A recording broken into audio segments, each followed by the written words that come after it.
And we are back. Man, welcome back to another edition of Atlanta's #1 sports podcast, the Waterboyz Show. Oh, we #1, baby. Yeah, man, what's going on, B. Rich? Nothing much, man. I just thought about something when you said that. What you just think about? When Aaron said, and we are fat. Yeah, man. Hey, well, he can't say that about me no more, man. I'm on my way down. I'm on my way down, man. I'm trying to leave the fatness alone. Oh, you looking good, too, man. You're doing a good job. Man, you know what? I feel a whole lot better, man. I kind of feel bad because 2 weeks ago you told me I was fat as AF. Okay. Yeah, I still think about it. You waiting on me to apologize? Yeah, man. Boy, you better stop. Ain't no apologies coming. Take it as motivation. Man. You know what I'm saying? Hey, you heard what Kendrick told Drake? Do some push-ups or something. Hey, mama, you can it's get mad all at good. him now. It's okay. Go ahead and get mad at him. It's cool. You know I love you, man. But anyway, man, we here today, man, to talk some Falcons, man. So, hey, we definitely brought one of our favorite Falcons of all time. Hey, man, you know, we got, but I ain't going to call him by his name. He said his family called him. He just put me up on some game that those that are endearing to him call him. And I feel like we should be on that list at some point. You know what I'm saying? We should be on that list at some point. But anyway, man, to all y'all out there, once again, man, you already know who it is. Number 55, all the way live, man. Back with the great John Abraham. Y'all give it up. Y'all give it up. Y'all give it up. Hey, man, I love you, John. Y'all, he was our first hit record, man. You know how you had hits? That's our first hit record. Yeah. Let's go on where we going, man. Appreciate you, John. Yeah, shout out to man, Mark Cheney. I appreciate y'all having me, man. You know, it ain't a far distance to get here. And, you know, I see B all the time walking, you know, staying in shape. So y'all talking about that fat thing. It's about a lifestyle, man. I think how y'all moving in life, y'all doing the right thing all the way around. And it don't just start just from the mic, man. It starts from outside the mic, you know, just the influence y'all getting now and, you know, just the stuff that y'all doing. It's a whole different level, man. I appreciate y'all still having me come through. Man, like you still can play, man. What's up? Man, we don't play like that. We play with money now. if you had any snaps left, how many snaps do you have in one game right now? I could play a full game, but I don't think it's worth it, you know, because of concussion stuff. I be thinking about that thing walking around. I'm like, man, I can get a good game, man. I'm like, all right, yeah, you lead this game. You start all the way back from 2014 and have to start back and all that crazy stuff again. I was like, nah, you don't want to do that. I work too hard to get my kids, you know, in a good position. I work too hard to get myself in a position to feel good about myself, so it ain't worth it, man. It's good to watch, though. It's good. I can watch it now. Before, man, I couldn't even watch football. Yeah. I'm dead. I couldn't even watch it at all? I couldn't watch it, man, because I was living football still at my house. Like, I would literally wake up in the middle of the night, thought I played a full game. Now my dreams are a little different. I still have the vivid dreams, but they're more of, like, about life. But before, it was just straight-up football, man, like straight-up football. Like, some nights I wouldn't sleep because I ain't wanting to dream about that thing. Wake up, go to the restroom, like I'm going into the locker room. Like, I go straight there. Yeah, so that stopped happening probably, like, 2 years ago. Yeah. So that's a good part. But I still have, like, dreams, though. The vivid dreams are still there. So there's still a lot of part of me that I'm still working on. You know what I'm saying? And I think people got to understand that I don't want to always come on and talk about my mental health and things I go through, but it is a part of my life. But I can say from when we first started or when y'all first started to when I first started talking about my journey, I have a lot more positive stuff to talk about now. Man, I've been seeing you. I'm sorry, Trey. I've been seeing you getting around, man. I seen you at the draft, man. You was sharp, man. Sharp like a Sharks fan, man. What you had on, man? Man, I had on like a $150 suit I got online. Hey, it was so fresh though. I wore it for New Year's Eve. Cause I wore it for New Year's Eve, right? And I was like, and this was like, I don't really go to that New Year's Eve stuff. It's corny. But I went for like 5 minutes. I was like, man, I'm about to repeat this suit. Yeah, hey, man. I said, I'm about to repeat this suit. And it came out looking fresh to death. When I got on stage, I was like, okay, all right. You know. And see, y'all ain't let me put my Beijing in today. So if my hair look bad, y'all blame these two dudes. Man, ain't nobody worried about the way your hair look, man. You know I'm getting old, man. You want to look good on TV. Man, you doing good. Look, I think a lot of younger Falcons fans who know about you, but may not know about your whole career, I think it probably took them back a little bit. I think they were shocked to see you out there in the all-white calling a pick for the Jets, not knowing that that's the team that drafted you. That's the team that gave you your first opportunity. I mean, how was that entire experience? I think the big thing is forgiveness, man. You know what I'm saying? Not worrying about what you did in the past. Like, even if you have a friend that, you know, it's crazy because the older we get, the less that we realize that what we were mad about wasn't that big. Wow. You know what I mean? And I'm like, for me, it was like, man, the Jets got me started. You know, Woody Woody Johnson, that was his first year being the owner. Okay. So, he picked 4 picks. He had 4 first-round picks. That's a lot of, I'm saying for me personally, you think about how many guys you got to worry about. This is your first time doing it. That was my first time in the league. Herm Edwards' first time being the head coach. So it was a lot of firsts going on. The first time having 4 first-round picks. Yeah. So everything was just like first going on. So just because you're the man out, and think about it, all this was gone except Sean Ellis. Sean stayed longer than everybody. He was a first-round pick. So even with the Falcons, man, I had to forgive because I was hurt. Getting cut from somebody just like getting fired. I'm sure y'all had an artist or something, and they was like, oh, yeah, I'm moving on to somebody else. You're like, man, I put it all in my blood, sweat, and tears. Yeah. I know that guy might have bigger things going on, but all this I did for you, and you going to do this? So being on that stage, man, it felt good, man, because also it just showed, like, the growth that I'm having to being around people. Yeah. And, I went and I did, what that little dance called? The boots. I did the boots on the ground when I walked down. Boots on the ground, yeah, okay. You had a hat on? 803. No, I ain't wearing no hats. No, my head too big for that. I got to get a bucket hat. But it was a good experience, man. I'm glad you pointed that out because, being out there and also for me being around those other players, getting connects. So maybe I can call somebody now and say, hey, you need him, be rich. You need him, bro. Like I can do that kind of stuff. And you got to understand the area you in. You got to be in that area. So I know I'm in that area now. Like I should be a Hall of Famer. So and I'm just you're gonna be a Hall of Famer. Even if I don't, the same thing is I gotta respect what I did in the game. You know what I'm saying? Like in that game, just like you said, like how y'all doing now. You like, man, man, you gotta respect what you did because like if you don't brag on yourself a little bit, or if you don't. I ain't even saying brag. If you don't keep it real with yourself, if you don't keep it real with yourself and say I did this, people ain't gonna respect it. You know what I mean? Man, let me tell you something. You said you might not even remember saying something about a resume on our show.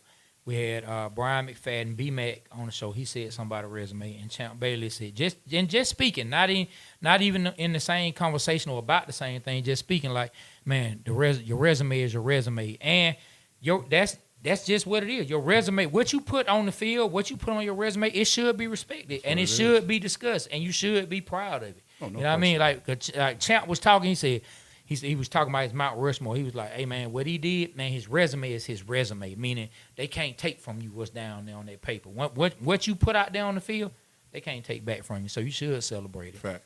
Yeah, you should celebrate it, man. Well, speaking of players, being upset with teams who may have let them go. We're going to come into today. Man, Calvin, man, old Red, man. Calvin seemed like he's still kind of upset with the Falcons. Boy, when the Falcons put out a video of A.J. knocking a pass down on him, he came in, boy, right on Twitter and said, show the whole video. You know what I'm saying? He said, now show the whole video, man. And then the next day, leaving the field, he told the writers, now write how we won today. I said, boy, Calvin, he really wants to show that he is getting the best of the Falcons out here, man. I ain't mad at him though. Like, no, you can't be. I mean, you gotta have that kind of tension. You know what I'm saying? Y'all let me go. Like I told you, I had to forgive too. I had to forgive the Jets. I had to forgive my mom, man. I had to forgive like so many people, but also a lot of people had to forgive me too. Like, look, John, you weren't the greatest person in this situation. So, but for Calvin, it's still fresh. Yeah. Think about it, they keep getting more receivers every year, and they keep, they got Drake now. They get this guy. They getting this guy, and he kind of thinking. And I ain't gonna lie, like when I left the Falcons, I was more mad because I'm like, I want to stay with these guys I'm with. Yeah. I see what's happening. Yeah. You know what I'm saying? In 2016, y'all ended up going to the Super Bowl. So I was like, I wanted to be a part of this. The reason why I came back because I want to be a part of this. So think about it, you in Tennessee and y'all barely can keep a quarterback. Y'all got Cam Ward now. Sure, he might be great, but we don't know. Tennessee ain't been really hitting on nothing. So yeah, some of that is jealousy and some of that is just like F you. You know what I'm saying? Because, like, I'll be mad, too. Like, look, I'm over here in Tennessee. I'm like, man, Tennessee ain't like Atlanta. I can't go to Magic City on Wednesday. I can't do it. It's a lot of stuff that's different, you know what I'm saying, having to move and pick up. Because I had to go to Arizona. Man, I was just like, in Arizona, I guess that Martin phrase is the funniest thing, though. I didn't want to go to Arizona. You remember Martin? Martin, the little boy. He said, oh, man, don't worry about it. But, nah, but it's just like for him, I feel where he's coming from, man. Yeah. There's a lot of stress, man, because you got to uproot your family. You feeling like you played well enough. But, and then the situations off the field is what really took him away from Atlanta. He knows that. Yeah. So, look. We off into the preseason, man. We're going to go ahead and bring it to the now. We off into the preseason. I know you've been up there at camp. I know you've been, definitely hearing some things, man. So what's your thoughts on where the Falcons are right now, in camp and in the preseason? Like, what are you looking to see out of the Atlanta Falcons right now? It could be defense, it could be offense. Like, what are some of the things that stood out to you at your time at camp? I can start now and saying I don't think we're a Super Bowl team yet, but I see they're headed towards that. I think this is going to be a confidence year, and next year or maybe the year after that, they'll totally be a Super Bowl caliber team. With Raheem Morris, he's just so cool. All the players dig what he says, and I think that's the biggest thing with a head coach. You got to have your players playing like how you coach. Like you can have let's say if you have a strong coach that does this, but then they get on the field and they look nothing like the person like Robert Saleh when he was with the Jets. The offense just couldn't get right. Defense, now he in San Francisco, he's going to look pretty good. James Pierce Jr., he's everything that they marked him to be. I watched him at practice. I watched him highlight some from the game. He's just a fluent pass rusher.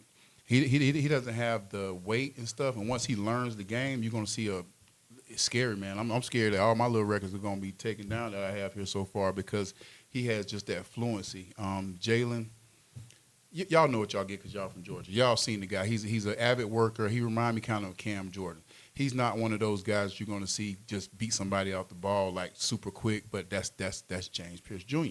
So you're not going to see him do that, but you're going to see him push the pocket. You're going to see him move around. You're going to see him get in the backfield, and that's going to help James out. You know what I'm saying? So they have so many young guys. Like I had the pleasure of meeting Bijan. He got 3 different names now. We don't know exactly what to call him, but we're going to call him, Bijan. So I talked to Bijan and I talked to Drake. The one thing that I can say that's different from when I was playing here, those guys are locked in. And I think they get that from Raheem Morris. Like, he understands living life and having fun, but he also understands that you can be a Hall of Famer. You can be a Pro Bowler. You can be an all-pro guy. We just need you to do this and do that. When I was here, I started with Jim Moore. Everything was so lax. And I was just crazy because I went from New York where the coach was kind of like military style. Then you came here. I walk into 34 Buchanan. I walked to Ray Buchanan house. Walk in, I see the coaches in there. I'm like, okay, Atlanta, I like y'all. Hey, I walked in, I'm looking like, okay, so and I'm like, they got a beer and just drink. I'm looking like, this is okay, I like it here. This is all right. So, it's just like a different establishment. But, Raheem is kind of like a family man. And it's like the people they bringing in now are like that. Like, from the offensive line to D-line, even bringing Floyd in. I think Floyd is going to be good for those guys to see an older guy do it. Whether Floyd is the positive they want or the negative they want.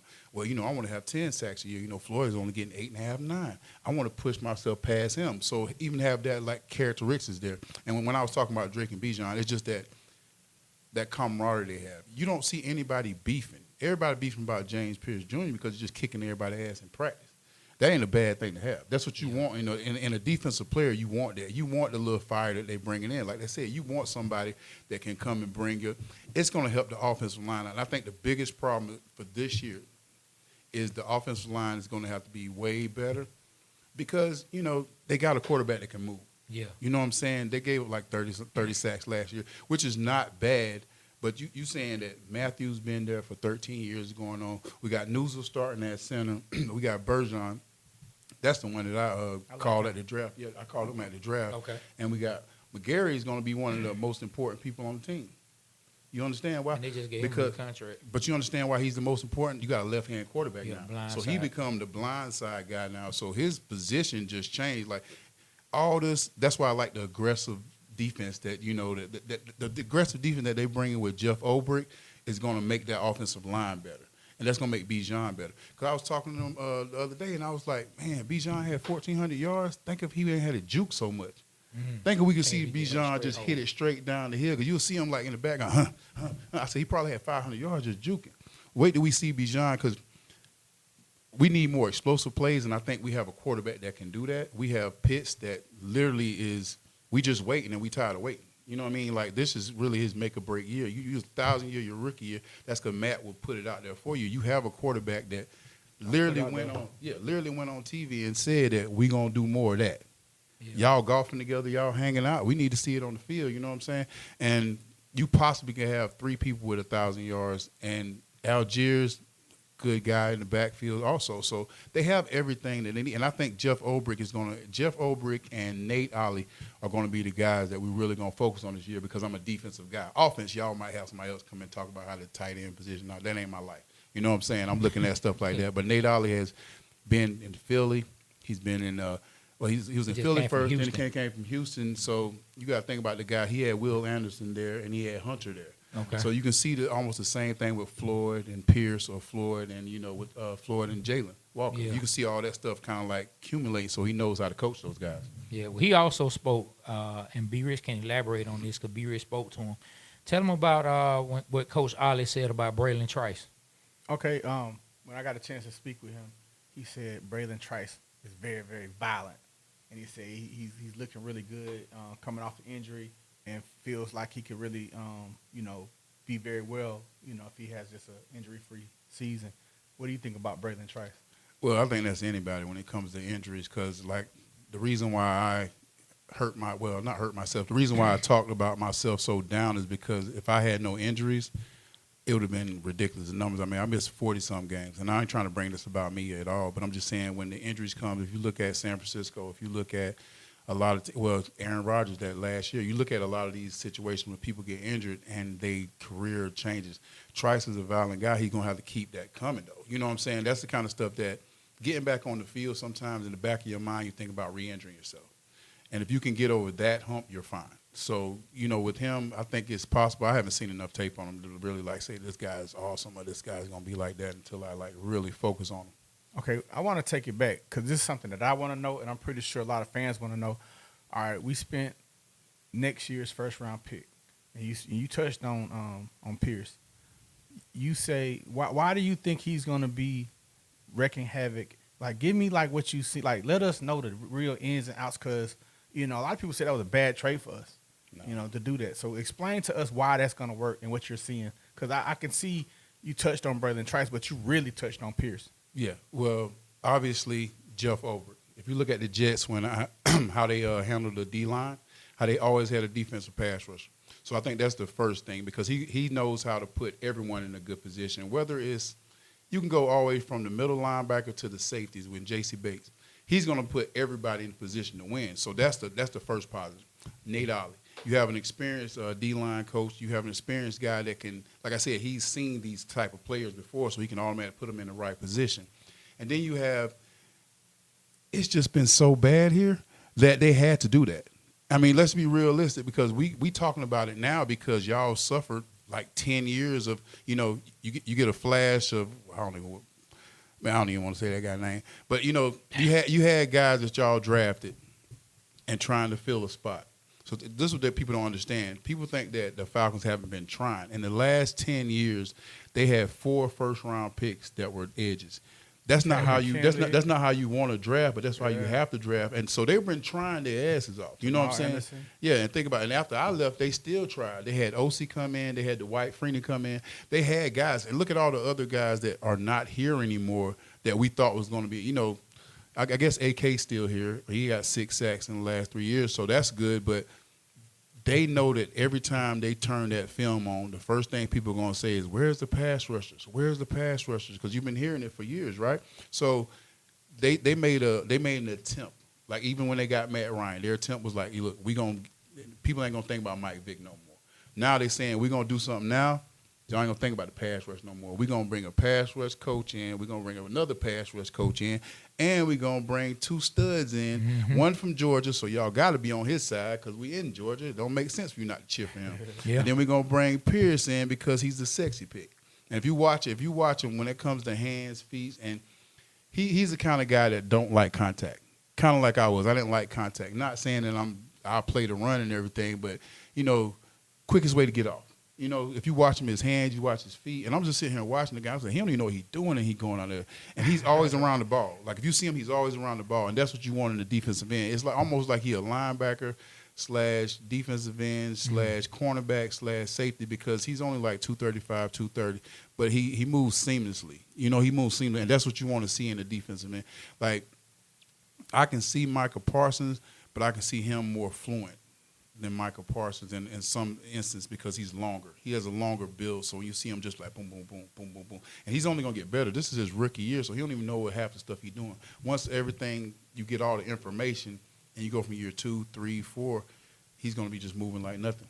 So why do you think all the fights occurred? Like, what's going on with that? He ain't having it. He up there starting shit, or what's going on?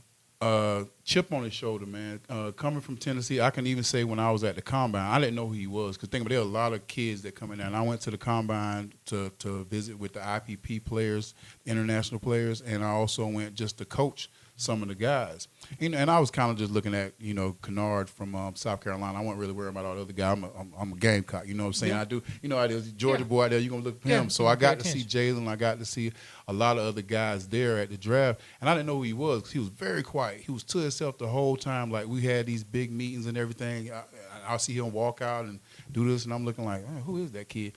And so then after he ran that 40, with a hoodie on now, like, he ain't even like, that dude, you could tell he was mad. He was tired of everybody talking about how what he did off the field or what this and this and this. He's like, he can't play football, man. So he has a chip on his shoulder. And it's like even with the music business, even with a lawyer business, even with any kind of business, you want to let people know your name from the go. I ain't taking no trash from here. Like, y'all want to get better, y'all got to meet me at my level. Yeah. You ever heard that kind of stuff? Like, if you want to get better, you got to meet me at my level. This is how I practice.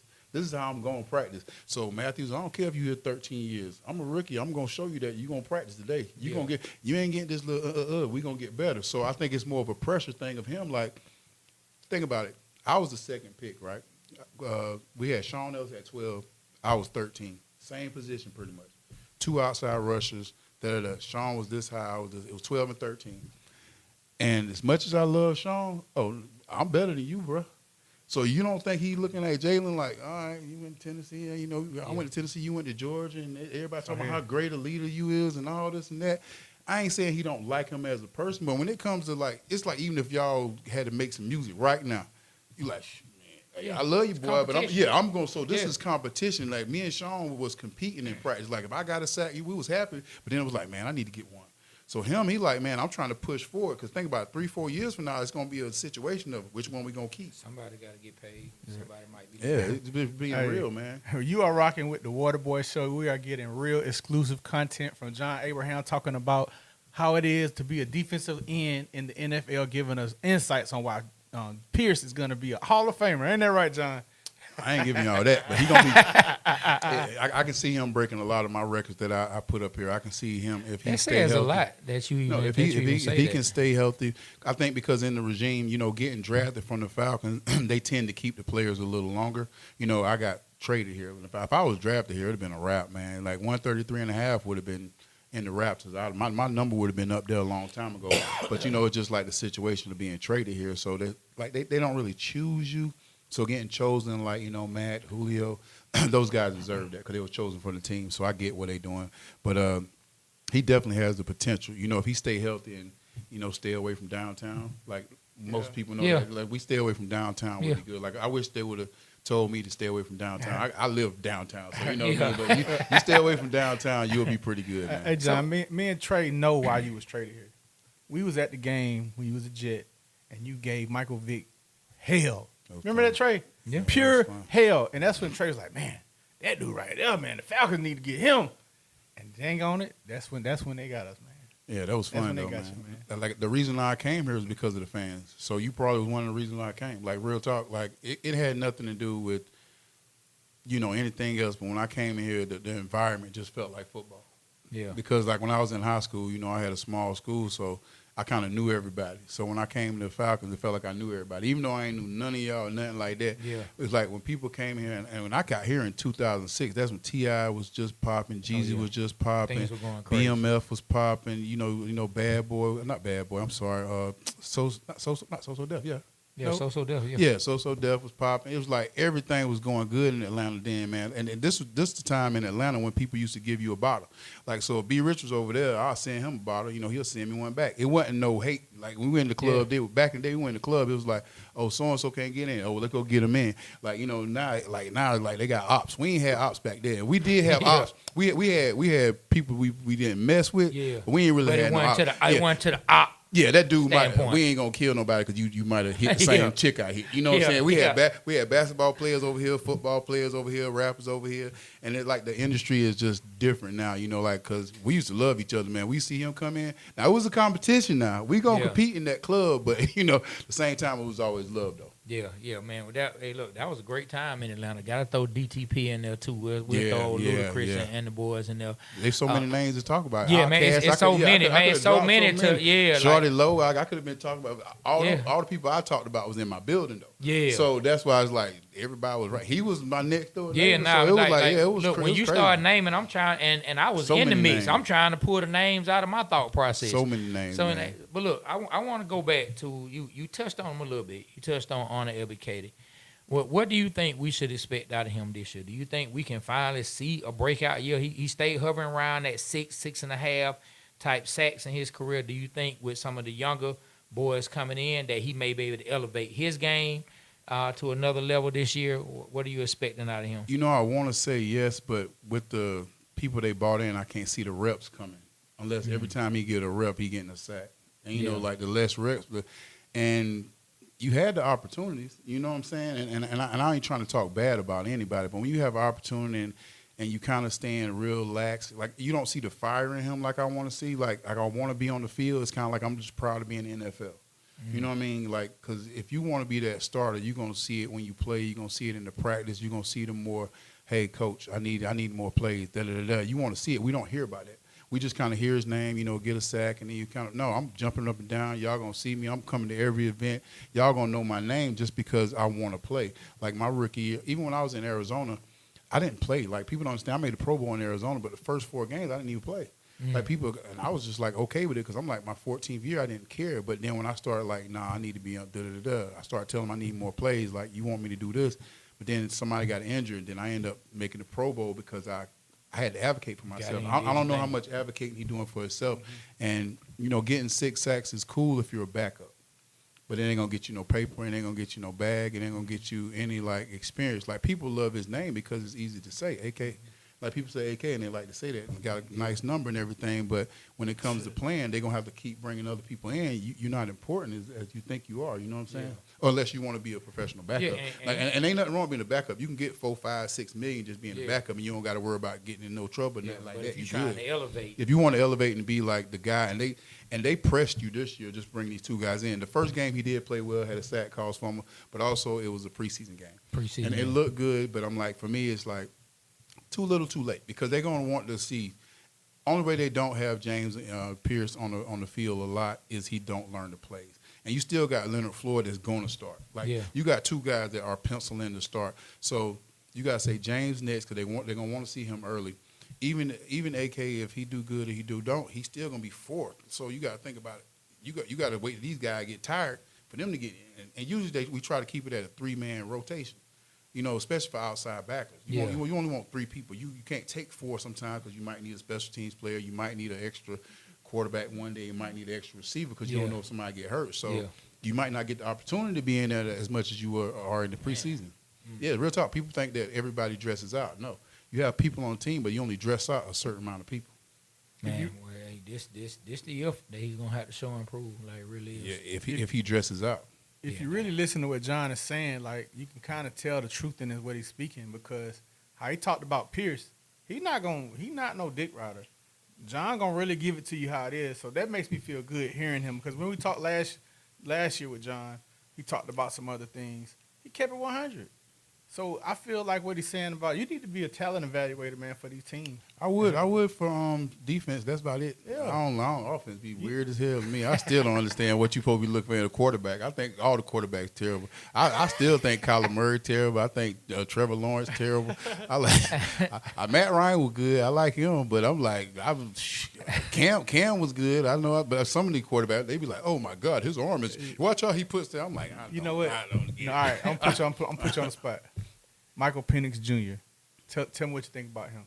I think his confidence is out of the roof, and I think that like all those guys' names, Matthew, like Jake Matthews, Newsel, Bergeron, okay, and who I got? Lindstrom, and I got McGarry.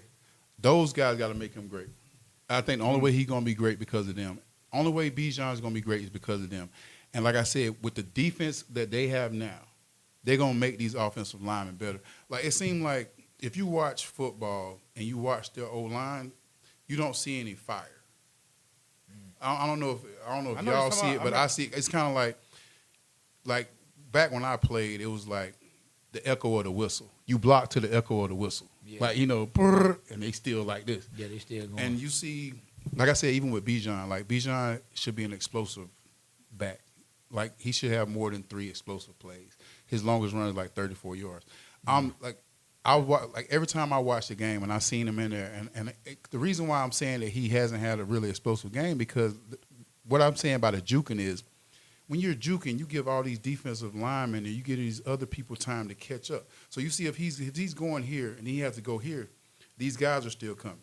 So he juking here. So then by the time he get the open space, they're a D lineman there or they're a DB already there because they're on the shed they tackle. So now he only getting 7 yards instead of like going downhill. They can't get him yet. Boom. Yeah, now he's gone. Now he remember only got one man to beat. Remember Michael Turner was here? Oh, yeah. And Michael Turner ain't got half the speed that he got. I take that back. He got probably half of it. But he got speed. Fast now. He got speed, but I'm saying when it comes to Turner was downhill. When Turner hit that jump, you might see him break a tackle and go, but he was boom. Yeah. And when we see Bijan get like that, we just want to see Bijan you see him have to make a move, boom, boom, boom. Then time he get there, by then the defense of the other team is already, they collected up. Now he didn't shed the blocker, and now Bijan ain't getting like a 7-yard, but he might make a 7 to a 15 because he shook one guy, because the first guy with him is always going to miss. So that's the only thing. I want the old lineman, because they run a lot of stretch plays. They run a lot of plays, so you got to find a gap. You got to stay on that blocker, man. You got to be a little rude. But we might have to get a few more holding calls this year. That's okay. Yeah, that's just showing intent that I'm trying to be rude. And then once you start holding people and stuff, we don't like that. Yeah. So we're gonna get mad and we're gonna start making mistakes too. Yeah, man. So Jahmyr Gibbs and a chain for Miami. Like, and I'm not saying Jahmyr Gibbs doesn't have any wiggle. He's a phenomenal back. He's in the top 5 right now for me in the league right now.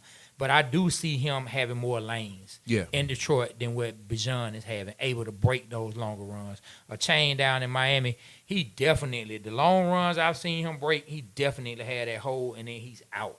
He's gone, hitting his head on the goal post. So if we can get Bijan some more of those, hopefully we can get those longer runs that we want to see out of him. Because he has the speed, he has the talent, but like you just broke it down. I wasn't even thinking of how much he has to, how much he's jigging in the backfield, how much he's trying to shake this person and that person. He need a lane where he can go. Now it's just him and a safety, and now he can make a move and bam, he just out. Yeah, because it looked good for us. It looked good when we see him make that move, but we forget about there's other guys coming. So when he making this move, that linebacker that wasn't going to get there can get there now.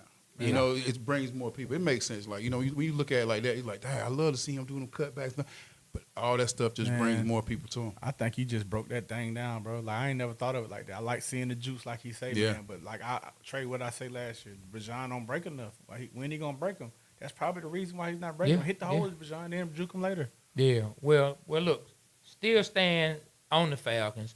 Let's fast forward a little bit to the first game of the year. We got the Bucs coming in. Right. Bucs coming in.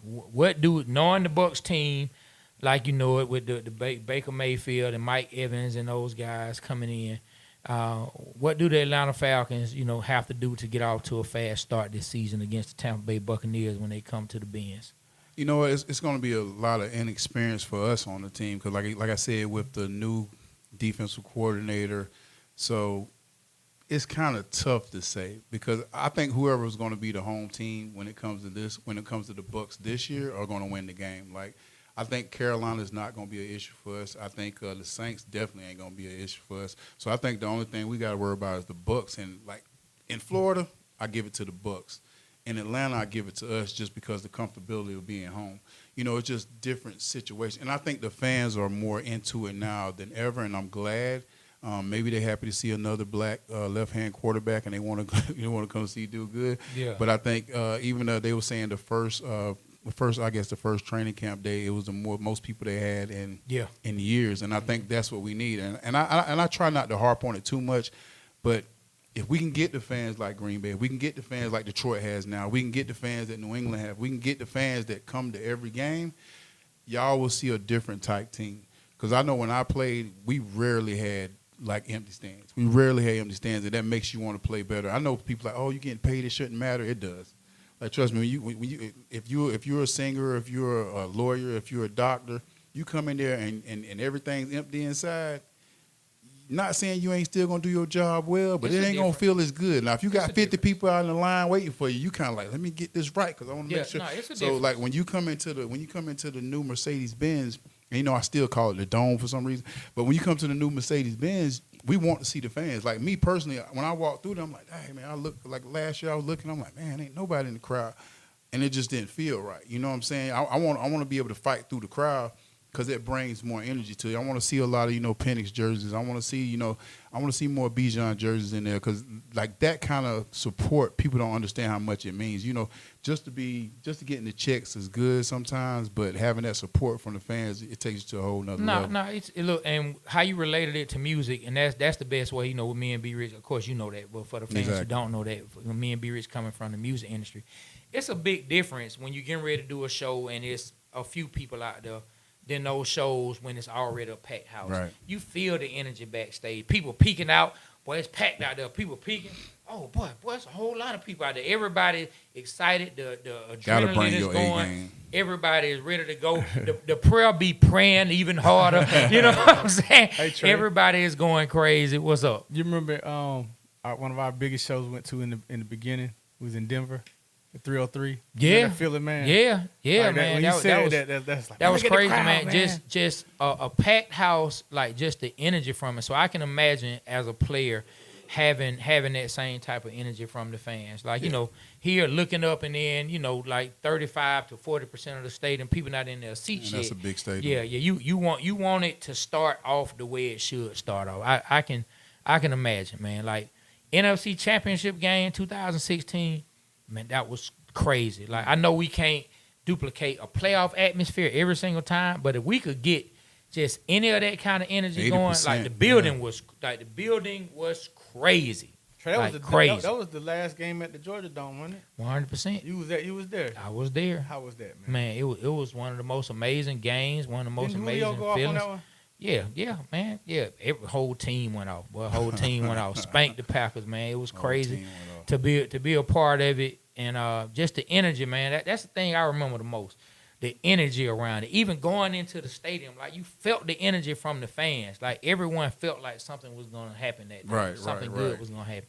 And man, it did, man. It was fantastic. You can bring people dreams. You can bring people dreams to reality just from being in a thing. Like you saying, like even with a crowd. Not saying that we still ain't gonna play hard, but when you get all those people that come to see you, because like you love just for one person to come see you, you know what I'm saying? Like, but then when you got thousands, it's like, man, I got to do something today. Like I don't want to disappoint all these people. You disappoint one person, like that's one story to tell. Disappoint 20,000, 30,000, that's man, a lot of stories to tell, man. So you get right then. And I think Penix needs that kind of stuff. Just playing at Indiana and playing at Washington, he's used to those big crowds. Yes. And you got to understand, when people used to big crowds, when they go to small markets, it don't feel right. Yeah. You know what I'm saying? Like, not saying they still ain't going to try to ball out, but like, man, like what? You used to walk through like thousands of fans, and I was like, you might see. So it's a whole different era, you know what I mean? No, it definitely is. So I'm excited to see where we go in this first game. When it comes to the division, it may be way too early predictions, but we'll throw it out because I'm sure next time we get you on, we'll be well into the season. Way too early prediction for the NFC South. No, I can predict it. I say we got 9 and 11 wins. We playing the AFC East and we playing the NFC West, and I think the NFC West is weak this year. Okay. I know we talked about a little bit national stuff, but I think about San Francisco. What y'all think they're gonna do? You don't know, right? Yeah. Seattle with Darnold now. You know the Rams. Yeah. We don't even know if Stafford's gonna be healthy. If Stafford don't play, yeah. And Arizona Cardinals, Yeah. As long as they have that little short quarterback, it's. I ain't saying he ain't a good player, man, but he ain't showed that the star level that we try to put him on. He only had like 30-something. They only got sacked like 30-some times, but he ran a lot. So people got to put that into the situation too. So we're playing them, and we're playing the AFC. AFC is who you got. You got only person worrying about the Bills. Only person you worrying about the Bills. The Patriots going to be better because they got a new head coach. You got Miami, which you feel like you can do that. So, and the Jets. And the Jets has a new head coach also. So if you look at their season, I can see them having a good, out of our thing. I think they can pretty much, not saying win all those games. They can win like at least 5 of those games. They could probably win 5 to 7 of those games. And then you put them, like our division is kind of tough because we definitely don't think the Aints going to be anything this year. But you get surprised sometimes. Yeah. Every time you get surprised. They play the Falcons too. This ain't, man, I don't know. Whatever, Kendall Moore, whatever his name. Man, I think he was just trying to get a job, boy, because I'm trying to. You young, man, you should have waited. Boy, look, he signed up with them Aints. He ain't looked at what they got. He was like, man, hey, and look, hey, Tyrone Matthews retired. Tyrone's hey, like, man, said, I'm out of this. I ain't sticking around for this. I'm up out of here. Y'all got me messed hey, look, up. and then he popped off about the Falcons in his press conference, which you're a head coach of the Aints. You supposed to, but he popped off immediately, saying, "Well, 2 wins. We already know we play the Falcons twice, so we already know 2 wins coming our way." He popped off in his introductory press conference. You had Drew Brees, but who you got now? And I'm a South Carolina guy, 803 always. Rattler came there, but man, come on now, man, y'all tripping. And do you understand that? Everybody talks so good about Kamara, and I like Kamara. Like I think he's a great person. He ain't never had 1,000 yards rushing. What? Yeah, it messed your head up, didn't it? Yeah, you ain't knew that, did you? He never had 1,000 yards rushing. He never had 1,000 yards rushing. His whole career, he never had. I saw that last year, and then last year, his best year, he had like 900 yards. He had like 970 or something like that. But he ain't never had. Everybody we get so caught in knowing people's names on teams, we don't realize that their numbers weren't. Okay, look at Dez Bryant, great receiver, right? Look at his numbers. You'll be like, oh. Like, because we just know Dez Bryant's name. And I'm not saying he wasn't a good receiver. Check his numbers, though, before y'all. Like, we like, oh, yeah, the man, he was awesome. He was this. Look at the dude's number. You be like, oh, well. I'm telling you. So, sometimes we just look at stuff a little different because the Kamara thing really did mess me up last year when I was doing research. And I was just like, wow. So all this stuff we talking about how great people are. Be great, around here. But look at people's paperwork sometimes. Yeah. I'm not expecting anything. I'm definitely not expecting anything out of the Aints this year, man. No. So Kellen Moore. When it comes to the division, I'm on the same page as you. Of course, I'm believing that the Falcons can take the division. I'm not gonna just say the Panthers gonna be a pushover though. I'm not gonna go there. I think Bryce Young started finding his footing last year. I think their offense is going to be a lot better. Carolina just seemed like one of those teams that their defense, they may have a lapse a year or two, but for the most part, they keep a pretty decent defense up in Carolina. So I'm interested to see what they can possibly do. I think we're going to roll over the Aints regardless. Even if they end up taking one game, I don't see them being much in the division. Now, Tampa Bay, I think they're just playing together more and more, getting tighter and tighter. I think the whole team believes in Baker Mayfield. I think that the offensive players, they really love him. Mike Evans, like he wasn't even talking about coming back until he knew Baker was going to come back. My thing about Tampa is, though, I think the only reason I got a problem with Tampa is Todd Bowles. All my old coaches is hard for me to bet against. Like we got Aaron Glenn. I got Aaron Glenn this year, and we got Todd Bowles, guys that I actually played with Aaron Glenn, and now he's coaching in New York. Yeah, Raheem was with the Jets also. So it's like 3 coaches that I'm going to see this year that, like, I literally played or either had some kind of coaching thing with them. So it's tough. But I think Todd Bowles is finally getting his opportunity to show that he's a great coach. Yeah. Not that he's a great black coach. Not that he's a great, not that he's just a great defensive coach. Yeah, he's a great coach. Yeah. And he has somebody that can do the schemes he wants. Even though they changed, now this might be different because their offensive coordinator is now somebody else. Their defensive coordinator is now somebody else. So that might be the only thing I think that might be different. They still got the same players, but the defensive, and they lost a couple guys, David and some other guys left. But we got to see, like I said, I'm like, this was tough for me to judge from I got to see the first game. I want to see what Baker looked like. I want to see if Penix can come in and be comfortable. Because, like, the confidence now is good in the preseason. But you got to do it. Last year we saw a little bit of, and nobody and their mama ever want to see Kirk Cousins on that field again. So that's why I'm saying them 5 guys that we got in the front, they better be. They got to make it happen. Oh my God, boy, nobody don't want to see Kirk no more, bro. You know what I'm saying? Look, speaking of linemen, I'm gonna stay right there on Tampa. Now, one thing that for us as Falcon fans, we have to look at. They did have one of their starters. He up and retired, like which was kind of shocking. One of their starting offensive linemen who have been really good for them for the longest, he retired, and then they just had an injury on the offensive line. So how would they come into that first game? It won't be the same offensive line when they play us the very first game that we faced last year. So we'll see. But, man, if they come in rolling, they can definitely be an issue in this particular division. Yeah. I mean, that's the well, we can say that with anybody. Like, even with Carolina, I'm just circling back to Carolina. I just feel like we're a better team. The experience levels are pretty much the same when it comes to quarterback to me, because I just haven't seen anything in Bryce yet that has showed me he definitely played better last year. We seen it. We seen it when he came in the dome, and he came and played a lot better. But I don't think they really upgraded much. I do like the young guy they got from Arizona, the receiver. We're not sure if Horn's going to be okay. You know, Horn, is he going to be the same guy? So it's a lot of stuff that's going on there. I don't think they really have gelled as a team yet, like not how you want to see it. And I think a lot of it comes with, in my mind, is that our defense is going to be so good that Jeff Ulbrich is going to bring so much pressure, like with the Baker Mayfield, you know, even with Bryce. I think he's just going to know how to hit it, because you got to understand, we have athletes on defense now. Only problem I have with our defense is that other corner besides AJ. I'm scared of that because I don't know. Mike Hughes. I don't know who's gonna be another shutdown corner like AJ. AJ really doesn't get enough credit because of the team he's on. If he was on another team, I think they'll spotlight him more. And we have some great corners in the league now also. But he does a great job. But that the other side is kind of scary, man. Like watching those guys last year, you know, even bringing in Chalk and some other guys trying to fulfill that thing. But I do like White. I like White. Xavier White. I like him. I think he's going to come in and play a lot actually at safety. I think he's a great addition. But like that other corner just scares me, man. Because like watching last year and watching those guys, whenever they went to their side, it's like, you know, offered to, you know, just, and I ain't trying to hate on these guys or nothing, but you just put the tape on, man.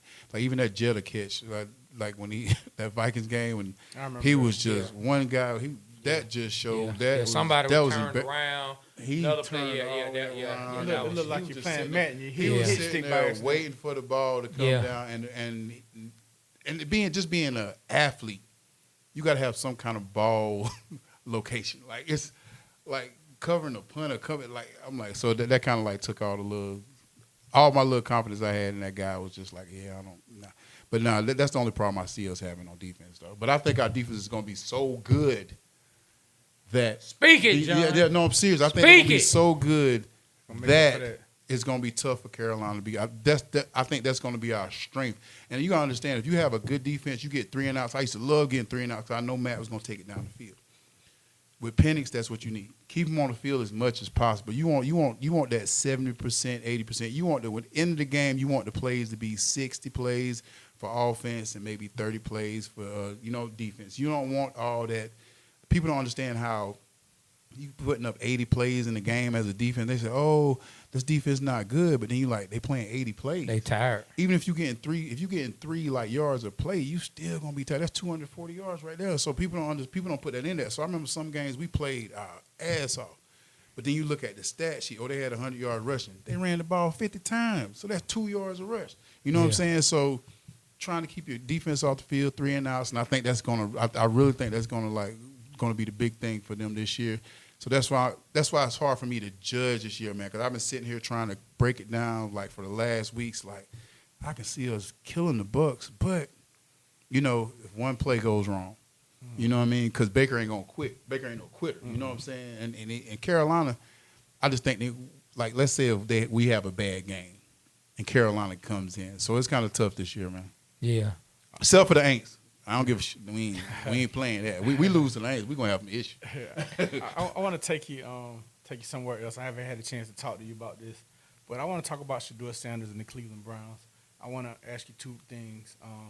First off, why did he fall to the 5th round, and then the last game he played, he kind of shut some naysayers up, even though it's preseason. I want you to talk about that.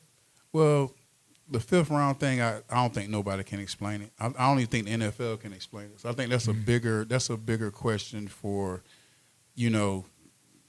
for life, because that's a life thing. Because you can ask anybody and nobody can understand why it happened. I think the first game it was a good game for him, but I think people also got to understand that he's going to have bad games too. So don't automatically, like, when he have a bad game, people just jump off the boat. Just stay on the boat. The guy's going to be a good quarterback. He's going to, like, continue to get better. He's a rookie. He played good that first game. Don't think that's going to be every game because you know how quick people are. They can, oh, yeah, Shador.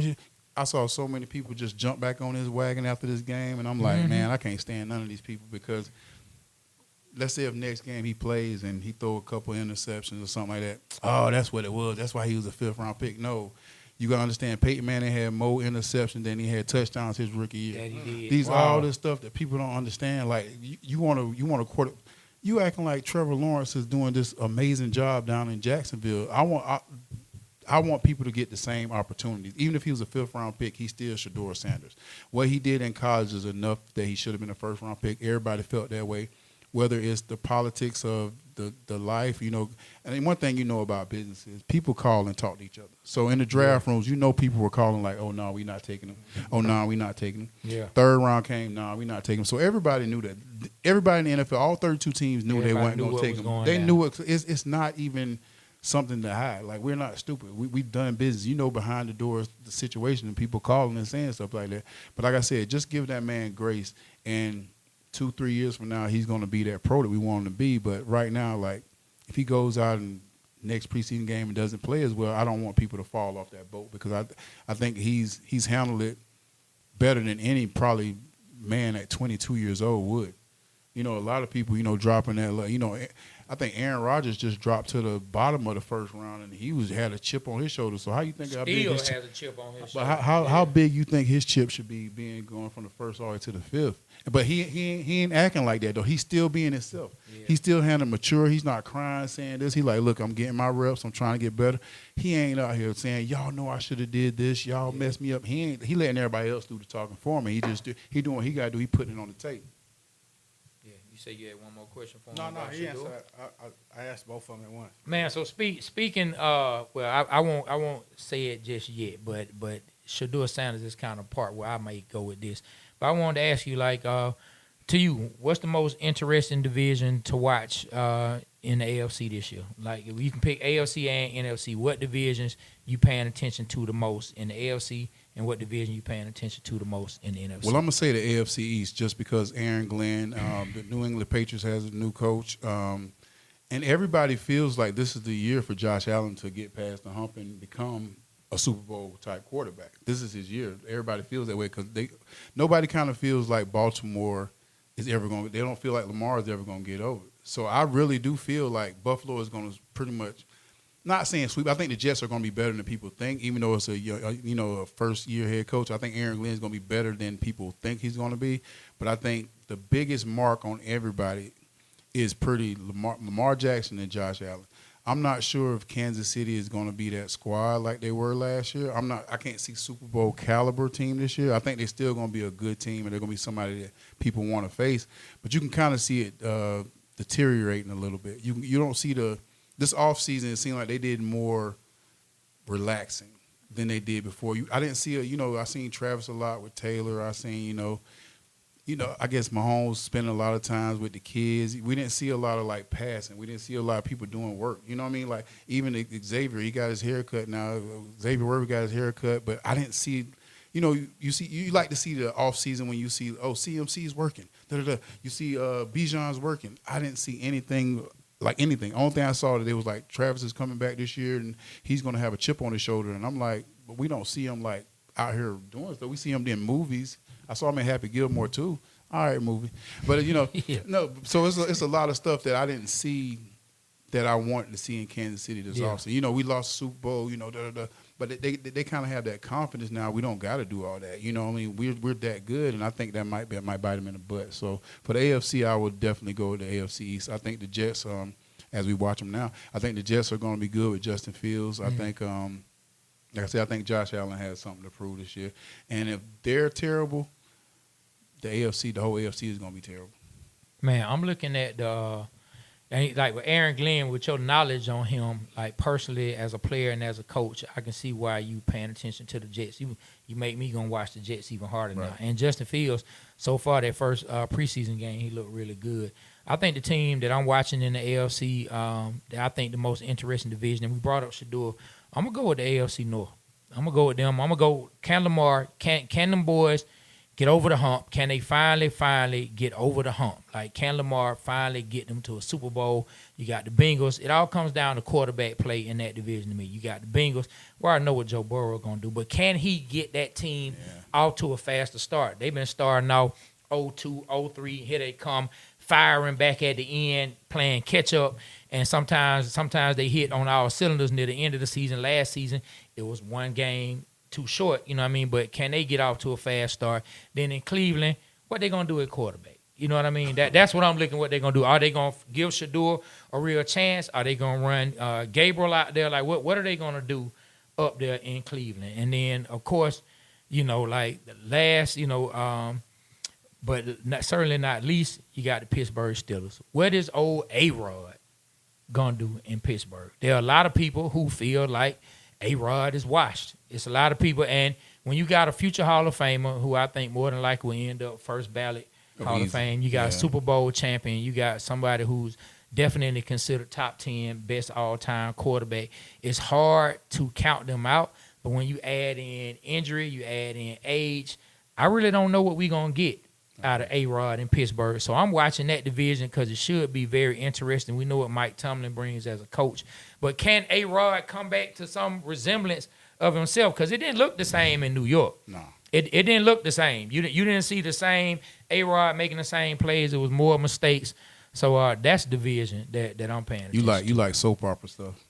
Oh, hey, man. Hey, you want maybe. the story. You want that storyline. You want something to talk about. Maybe. I don't care about football. Let me see what they got going on.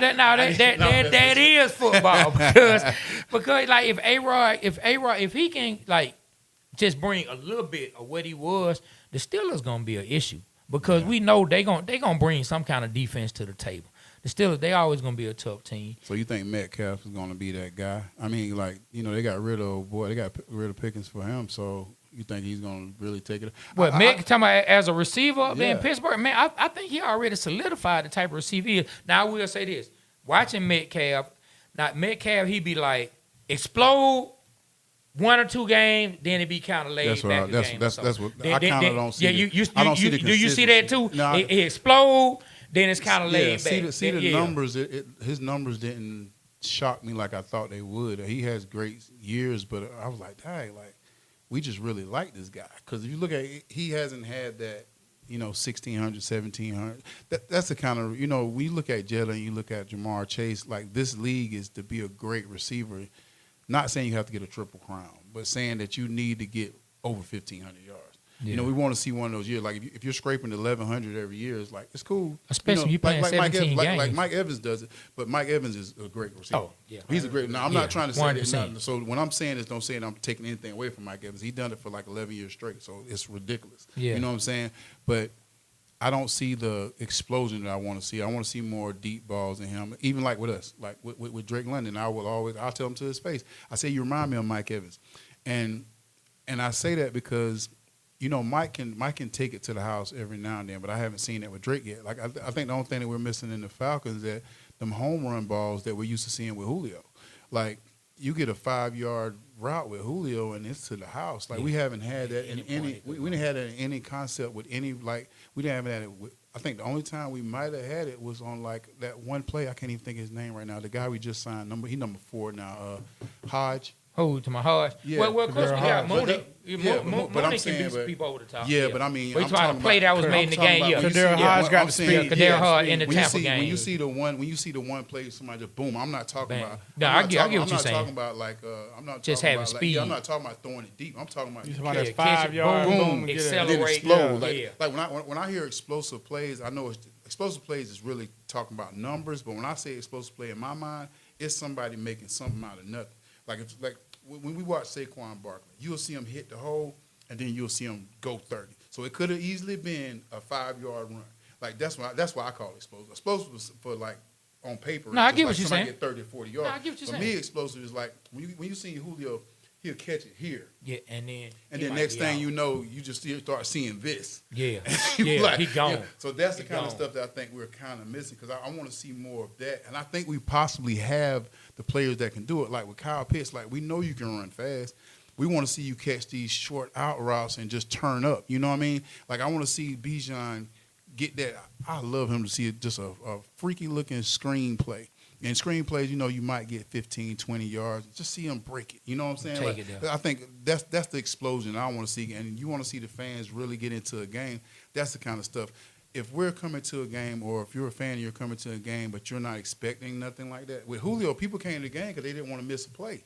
Yeah. You know what I'm saying? Like, yeah, because you never know what's going to happen. Because you can't rewind it when you first see it. You might can rewind and see the play, but you want to be like first person to see it. Be like, man, you should have seen that damn play that Julio did just now. Man, he hit that jump man out there. Then after they seen it, you saw it first, so you want to get that same attraction. Because we can be a 9-to-5 team and just boom, boom, boom, boom, boom, boom, and rock it down and score.